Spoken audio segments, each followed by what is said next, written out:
Selamat malam Bapak Ibu yang dikasihi Tuhan, Shalom. Kita bersyukur kalau malam hari ini kita masih punya kesempatan untuk bersekutu. Saudara, saya akan mengajak kita untuk melihat satu tema malam hari ini. Rancanganku bukan rancanganmu. Saya ajak kita untuk membaca firman Tuhan, Mazmur 139 ayat yang ke-13 sampai ayat yang ke-16. Demikian firman Tuhan. Sebab Engkaulah yang membentuk buah pinggangku, menenun aku dalam kandungan ibuku. Aku bersyukur kepadamu oleh karena kejadianku dahsyat dan ajaib. Ajaib apa yang kau buat dan jiwaku benar-benar menyadarinya. Tulang-tulangku tidak terlindung bagimu ketika aku dijadikan di tempat yang tersembunyi dan aku direkam di bagian bumi yang paling bawah. Matamu melihat selagi aku bakal anak, dan dalam kitabmu semuanya tertulis hari-hari yang akan dibentuk sebelum ada satu pun daripadanya. Saudara, seorang pengarang kenamaan Prancis, Balzac, sebuah kata-katanya yang indah, dia pernah berkata, kekuatan tidak diungkapkan dengan memukul keras atau sering, tetapi dengan memukul benar. Saudara, dia punya satu keunikan, dia suka menyibukkan diri pada waktu luangnya untuk menganalisa tulisan tangan seseorang. Menurut dia, tulisan tangan adalah petunjuk watak seseorang. Ia pikir ya dirinya adalah ahli dalam seni ini. Nah, pada suatu hari saudara, ada seorang ibu itu mengantar kepadanya buku catatan pekerjaan rumah seorang anak kecil ya, dan meminta Balzac itu memberikan pendapatnya tentang bakat anak itu. Saudara, kemudian Balzac secara teliti mempelajari tulisan kacau balau itu. Kemudian berkata kepada ibu itu, engkau ibu anak itu? Ibu itu menjawab, bukan.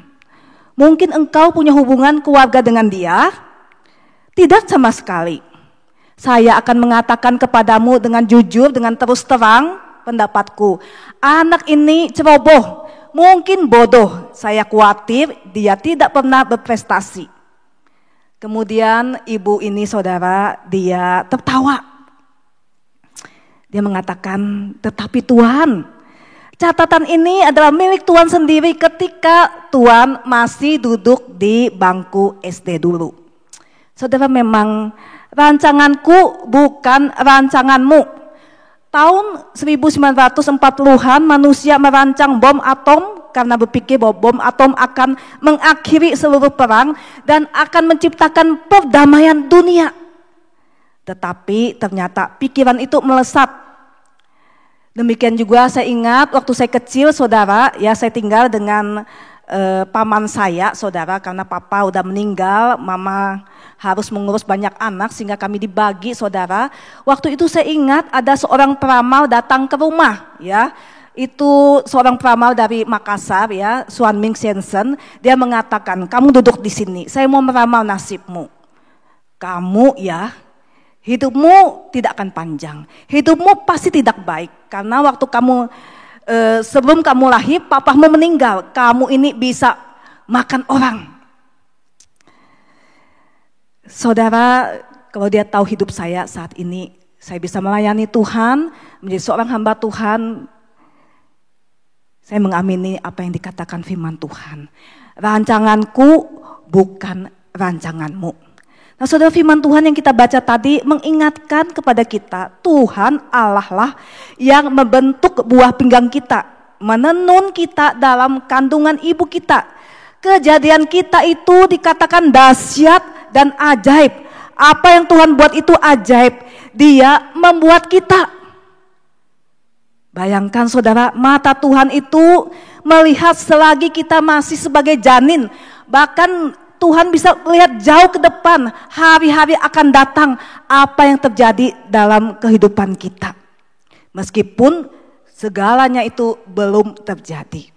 Saudara, luar biasa, secara kreatif dan aktif Allah itu terlibat dalam perkembangan kehidupan seorang manusia. Dia sendiri memperhatikan seorang bayi sejak dikandung, perhatiannya kepada janin itu berlangsung sampai membuat rencana yang baik bagi kehidupannya kelak. Saudara tentu pernah bercermin. Saudara waktu bercermin, pernahkah saudara lihat di cermin wajah saudara itu apakah sama dengan kemarin, dengan seminggu yang lalu, sebulan yang lalu, atau setahun yang lalu? Pernahkah saudara tahu saudara akan jadi bagaimana? Saat saudara bercermin, pernahkah saudara mengira-ngira apa yang akan terjadi dengan wajah saya, kesehatan saya, pikiran saya, keadaan saya esok, minggu depan, bulan depan, tahun depan, 5 tahun lagi?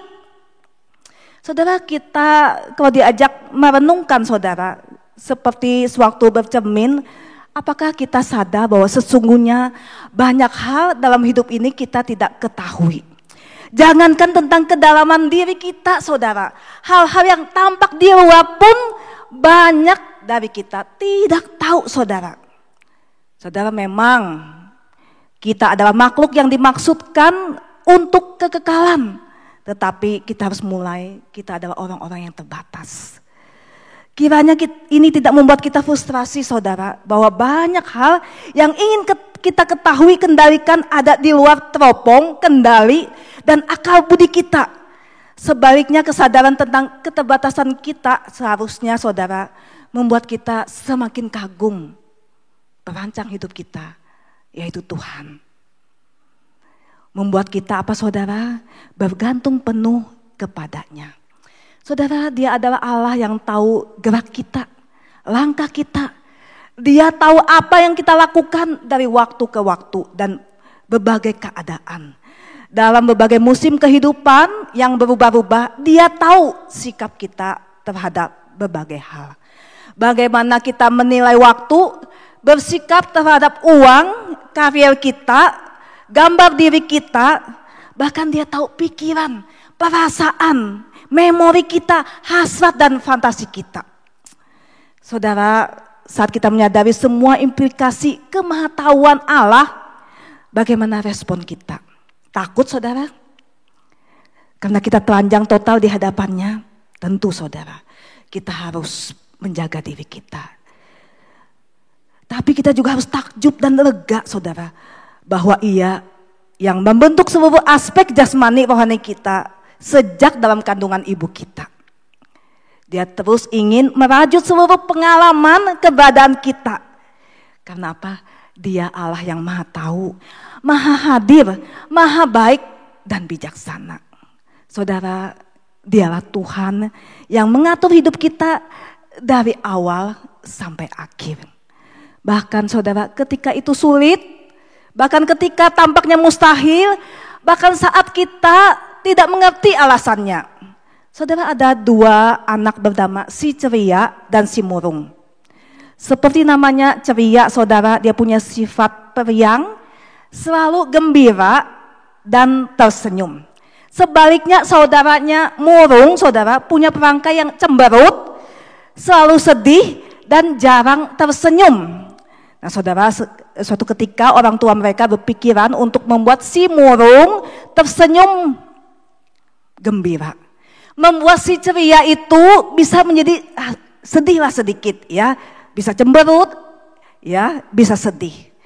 Saudara, sebab itu orang tua mereka berpikir untuk memberikan sesuatu yang menjadi kesukaan masing-masing.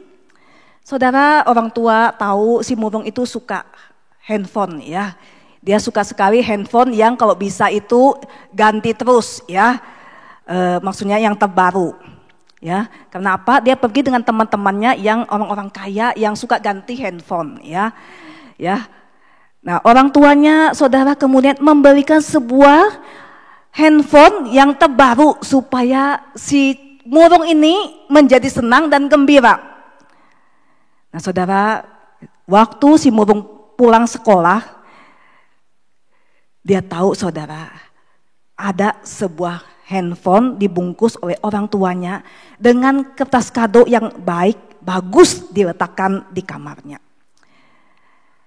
Saudara, makanya dia cepat-cepat saudara masuk ke kamar melihat ada kado di sana. Cepat-cepat dia membuka kado itu dan terkejut memang meskipun dia sudah pikir, tetapi dia terkejut juga saudara karena itu handphone yang generasi terbaru. Wajahnya tersenyum. Tapi tidak lama saudara, kemudian dia murung lagi karena dia takut kalau teman-temannya akan pinjam handphone yang baru itu dan akhirnya menjadi rusak.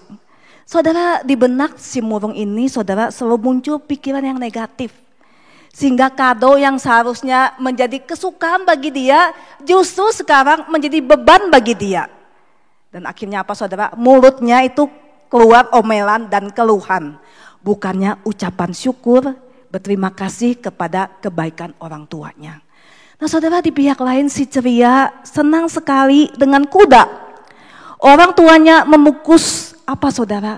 Membungkus kotoran kuda dan diletakkan dalam kamar agar si ceria ini menjadi sedih dan murung. Saudara, sewaktu ceria pulang dia terkejut ketika melihat ada kado di kamarnya. Dengan segap saudara dia membuka kado itu, betapa terkejutnya dia, ternyata yang didapatnya adalah kotoran kuda yang berbau busuk. Mukanya kebingungan. Saudara, sejenak dia berpikir, masa sih orang tuaku yang baik itu sikapnya demikian kepadaku. Mencintaiku, tapi kok kasih saya kotoran kuda. Pasti ada sesuatu di balik hadiah ini. Kemudian saudara dia berlari kepada orang tuanya dan mencium mereka. Orang tuanya sangat bingung dan terkejut. Kemudian bertanya, loh kamu kok gak cemberut dikasih kotoran kuda? Baru si ceria menjawab, papa, mama, saya tahu kalian itu sangat sayang sama saya ya. Saya percaya meskipun saat ini kalian itu kasih saya kotoran kuda, tapi saya tahu pasti ada kudanya. Ya, kalau ada kotoran kuda itu artinya ada kudanya. Saya tahu bahwa kalian akan memberikan kuda poni buat saya dan sekarang mana kudanya?